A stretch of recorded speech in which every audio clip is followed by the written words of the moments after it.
नमो बुद्धाय. जय भीम. मी प्राध्यापिका ज्योती धुतमल पंडित, दैनिक सम्राट स्तंभलेखिका या माझ्या वैचारिक धार्मिक यूट्यूब चॅनलवर आपल्या सर्वांचं पुन्हा एकदा हार्दिक स्वागत. या यूट्यूब चॅनलचा उद्देश फक्त एक आहे की ही जी तरुण पिढी आहे, या तरुण पिढीला कुठंतरी आपण महापुरुषांचे विचार, त्या विचाराकडं आपलं मन प्रवृत्त झालं पाहिजे.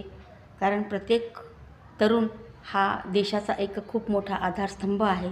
आणि भारतरत्न डॉक्टर बाबासाहेब आंबेडकर यांनी म्हणून असं म्हणलेलं आहे की तरुणांनी सर्व महापुरुषांचा इतिहास वाचला पाहिजे, ऐकला पाहिजे. आणि म्हणून माझा हा मूळ उद्देश आहे की तरुणांपर्यंत ह्या महापुरुषांचे विचार